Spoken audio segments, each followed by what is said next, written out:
How about we go for the dangerous conversation, the one that's going to get us banned? do it. That's what I Try and wanna be do. as careful as possible. Drugs. Juno star Elliot Page announces he is transgender.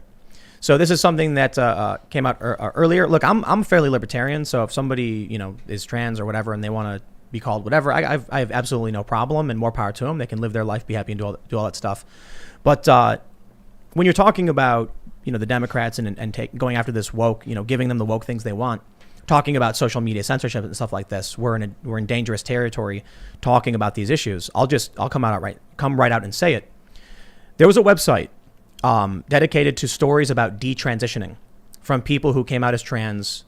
It's all part of the woke, critical gender theory stuff.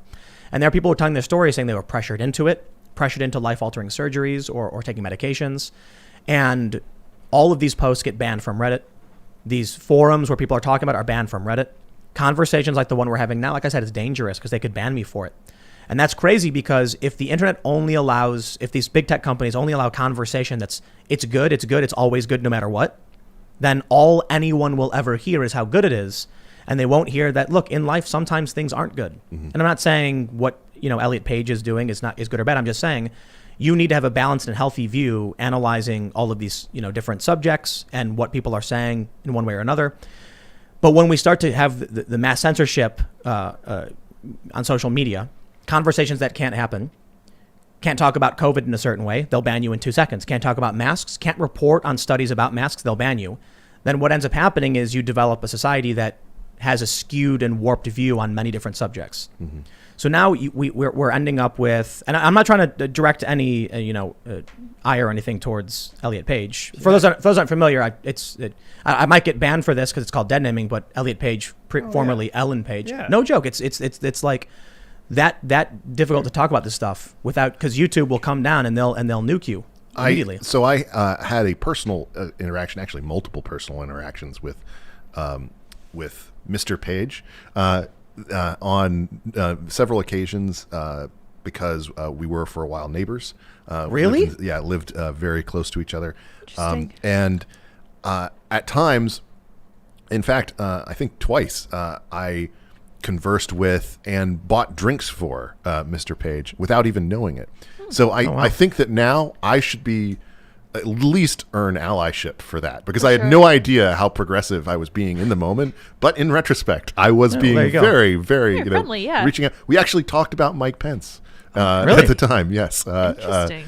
But wonderful, wonderful actor. And I'm sure that, there are a lot of trans roles now that, people say trans people should be the only people who are allowed to play them. Yes. Obviously, that's something that Scarlett Johansson ran into a couple of years ago. Had to drop a role and cancel the entire movie. Yeah. So definitely going to be, I think, some productive opportunities for Mr. Page. I think Elliot is an amazing human, regardless of sex or gender or whatever. And I think that it's important that we can talk about sex and gender and like he and she and him and them and they and all that crap. Like it, like normal. Like we have to talk about that. You have to be able to have conversations about this stuff. Yeah. Well, but that's impossible in a situation where government comes in or corporate America comes in and basically says you have to be walking on eggshells because you might use the wrong pronoun.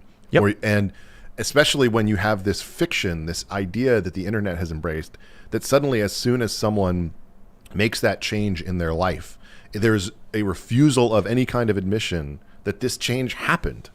And to me, it's not like, I don't know. I just think that this is a situation where you have to be able to talk about it openly without fear of repercussions, as you see in places like Canada. Well, so there's a big part of the story which I think we can get into. Yes, we have, is that in the UK there's a ruling that essentially says under 16s can't get puberty blockers. So you need to have these conversations because it's not like I think leftists don't realize this. Maybe because they're too young, but think about pot legalization, which is happening across the country. The only reason it's happening is because people were smoking it illegally and they knew they liked it. And the conversation started happening around legalizing it, which means a bunch of criminals were getting together, committing crimes and decided, hey, it shouldn't be a crime anymore. And then a bunch of states were like, that's actually a good point. We shouldn't be. If everybody said, you can't do it, you'll go to jail, you'll be banned, your life will be ruined, we would never have it. So that means you have to have calm, rational, reasonable conversations. But I'll bring up a couple points that I think are a serious problem for us in society based on the things we're seeing with Elliot Page. And again, not directing any derision at Elliot specifically, but Wikipedia, for instance, is widely used, one of the most popular sites in the world, has very serious problems. Notably, you can't use Twitter or social media of an individual as a source. Yet, in every circumstance where an individual comes out as trans, the moment they tweet, the Wikipedia editors all change everything as though that's a legitimate source. What if you were hacked and someone tweeted something and they change your Wikipedia because of this? It also creates a very strange circumstance. Somebody tweeted something where it said, in reference to Elliot Page, in 2008, he was named the 93rd sexiest woman alive. So it's, and I'm not saying, again, I'm trying to be careful. I'm not trying to be mean or disrespectful. It creates very confusing circumstances that people outside of the woke bubbles will have no idea what's going on or what this means. So when you talk about... Well, real quick, the reason I bring that up is that if you go to somebody who's maybe like, not super active on the internet, which is most people, and you read them that line, they would assume it was a gag. They would be like, oh, like Borat or something, right? Like if Borat won an award for being a sexy woman, they wouldn't realize that, Elliot was previously Ellen, that there's an issue here. These things haven't been worked through. Our society hasn't had it. I'll put it this way.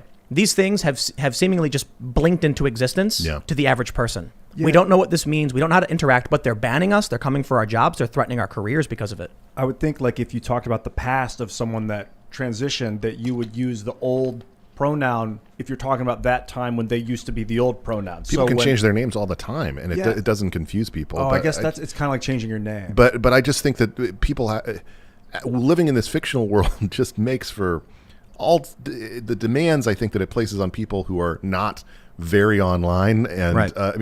Imagine someone who tomorrow picks up Juno and says some compliment about Page's performance, and then gets accused of dead naming right. and not right. respecting, etc. But this will happen. Yeah. So someone who is not very online might tweet, "Just watch Juno, Ellen Page. She was fantastic," and then they're going to get attacked. Yeah. They're going to get banned. They're going to get suspended on Twitter. I remember Zuby. Remember Zuby? Mm-hmm. First of all, Zuby identified as a woman and then broke the deadlift record to make a point, but then tweeted at someone on Twitter, "Okay, dude," mm-hmm. got suspended. Yeah. And it was like an informal colloquial, "Okay, dude." Look, they're coming for Gina Carano from The Mandalorian because of putting beep bop boop or whatever in her. She wouldn't put pronouns in there. Beep bop boop in her Twitter bio instead of the pronouns. They were forcing her to put pronouns in? No, she was getting yelled at for not doing it. That's like some C16 Canadian Jordan Peterson speaking right? Forced compelled speech. Jordan Peterson warned us, but listen, it's not the government doing it. It's private corporations. Oh, you're going to make me cry just mentioning its name. Jordan? No. So, did you not see the employees? Oh, all the money. So well, what I loved so much. They didn't even read his book. What I loved so much about the story was that they thought that was a story they needed to tell to the reporter. Like, this is going to help us. This is going to show how pathetic.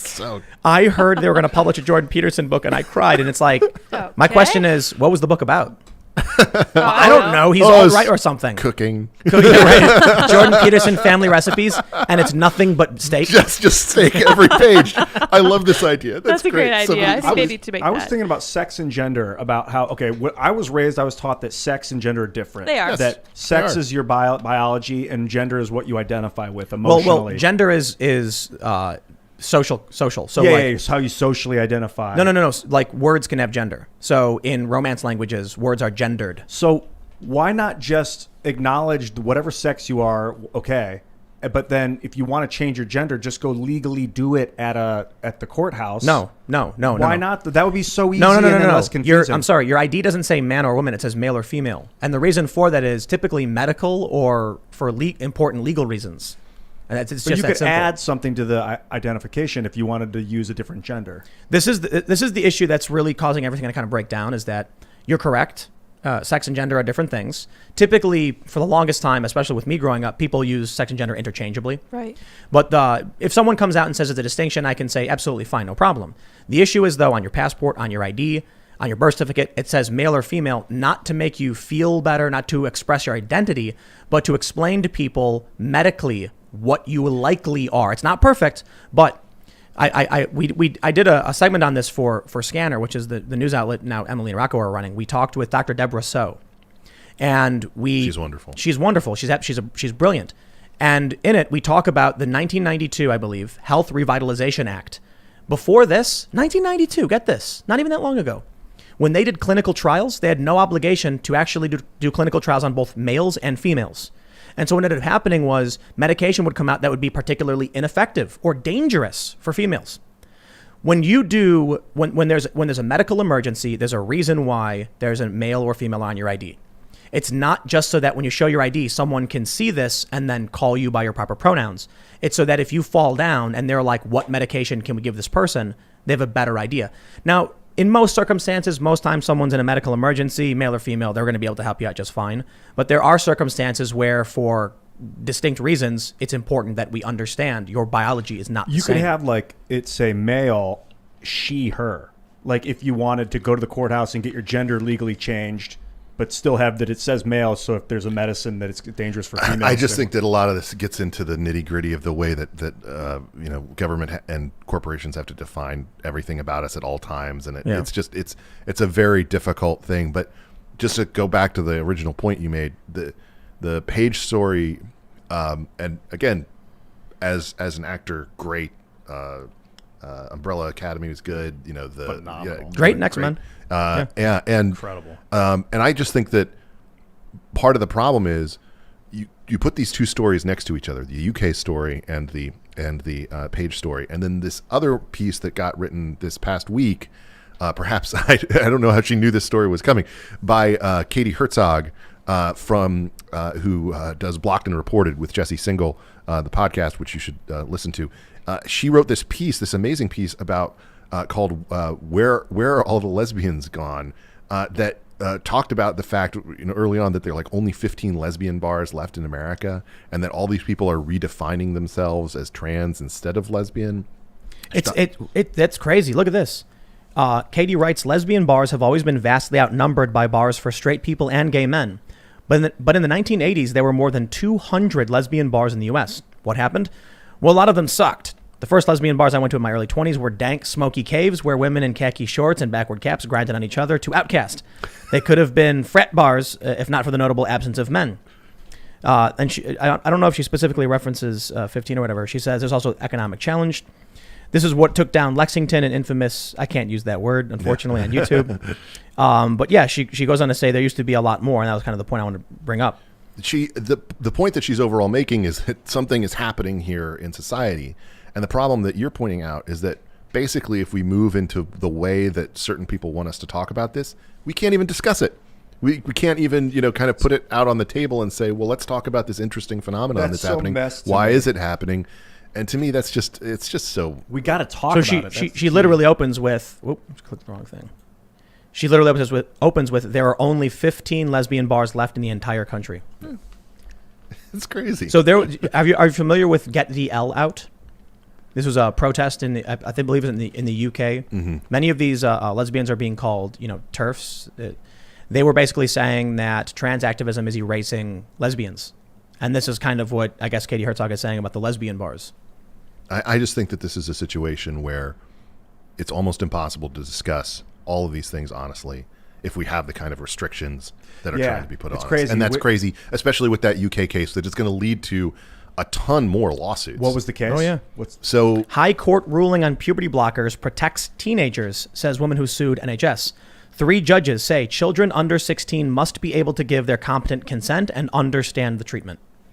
So this was a woman who transitioned and then realized it was for them a mistake and then detransitioned. But I tell you, you can't have that conversation. There was, like I mentioned, there was a website that told all these stories. I'll tell you, man, some of the most horrifying stories. And the reason why they were horrifying is that they were saying their loved ones were just telling them, do it. Do all of these things. And they weren't getting an honest, healthy, therapeutic, and loving analysis of what was going on in their lives and what they really needed to feel better. They were kids. They were young people. It was stories of all types. And there were forums on Reddit that talked about this. They're like Reddit subreddits where they were like, here's what I went through, banned, banned. And then Mario Lopez comes along and says you shouldn't be shoving drugs into kids, and suddenly has to go through this. Mario Lopez said 3-year-olds probably don't know if they're trans, and he had to apologize for it. To who? He was going to get fired, I guess. By who? I mean, listen, Mario, you shouldn't have apologized. Absolutely not. When I was 3, I probably wanted to be a triceratops. Yeah, a little exactly. Joe Biden said if an 8-year-old decides to be trans, there should be no discrimination. Dude, I used to play as Wonder Woman. I used to not dress up, but I would run around and be like, I'm Wonder Woman. She was my favorite character. So I didn't want to be a woman. I was always like, what would it be like to be a girl? I mean, it's just crazy thoughts, but... So this is what happens. Joe Biden, when he said that, if an 8-year-old chooses to be trans, there should be no discrimination. That is the kind of, I believe that's irresponsible. I believe the correct answer should be the issues of private family matters for minors is the responsibility of their parents and their doctors. Mm-hmm. And that's it. Yeah. That's an easy he shouldn't be telling or encouraging or saying, no, listen. There are certainly circumstances where there are transgender kids and teenagers, and the parents need to make sure they're doing everything right, and the doctors are doing everything right. He's so checked out. When he did that at the debate and told that woman about her 8-year-old. The town hall, yes. Yeah. But that, again, is the sinkhole that you just get sucked into on these things, where logic goes out the window and you don't think about the ramifications of it. And then you wake up one morning and there are a bunch of kids who need therapy and are pissed off at their parents for shoving drugs into them for something that was just a phase. There was that viral clip from, I think, that HBO show where the young trans kid telling his mom, my life is ruined. I hate this. I shouldn't have ever done it. And the mom just stares and says nothing. And it's almost like, it goes back into what I was saying about censorship. The fact that even having this conversation, we run the risk of getting demonetized and getting banned, but it needs to be talked about. Mm-hmm. If this mother never heard any of these conversations, then the only thing she knew was must be good. Yeah. Now the kid is telling his mom, and this is on HBO. This is going viral. My life is ruined. Yeah. I can't stand it. Parents need to be there for their kids, man. This is just, it's a tragedy, and the adults who, I think we will look back on this as being a very stupid and crazy time for the kind of adults who just egged all of this on and acted as if there were no downsides. Science can solve your problems for you and make all the confusion go away when kids are confused, and teenagers especially are confused. And we should let people work their way through these things and make decisions as informed adults and not force them into boxes early on based on what you've read in the silly magazines that make arguments for this Teen case. Vogue. Yes, Teen Vogue praising in Karl particular. Marx and stuff like that. And one of the issues is I think there's a kind of a feedback loop that is driving the left insane. So they make rules to appease what they think is normal. Then those rules create an environment where you can only talk about what they think is normal, which then slowly starts spinning and moving further and further left. So you end up with the CEO of Twitter saying, here's our rules, and the rules are applicable or understood only by 8% of the population, the ultra progressives. Regular people are being banned left and right, creating an echo chamber of all this far left nonsense, which then results in people growing up, getting jobs at Twitter, and then believing the insane nonsense and then enacting rules of what they think is normal. And it's an endless cycle. And that's why the future of the left depends on the line that runs through AOC's heart. Because she, as someone who is a legitimate economic progressive and a populist, I believe, on those points, has shunted those issues to the side in order to accept and embrace this woke ridiculousness. And, a byproduct of that, she and the rest of the squad pushing Bernie into that box, which he had never occupied before historically. He had, talked about, race as being used by, corporations to divide us in ways where we should be united based on class interests and economic interests. Until 2016. Yes. And then he went woke. And then we have a situation where, the left now, are you just going to be satisfied with a situation where Facebook is policing this stuff and YouTube is banning Tim Pool and, you have big tech doing all these different things, carrying out your woke agenda? Meanwhile, the very class people you've always said you were fighting for against the Amazons of the world are getting absolutely crushed. Thanks for checking out this clip from the Timcast IRL podcast. We do the show live Monday through Friday at 8 p.m. So come back to check us out when we go live. Don't forget to subscribe, hit the like button, hit the notification bell, and we are also available on all podcast platforms for free if you want to listen to us there. Thanks for hanging out, and we will see you all next time.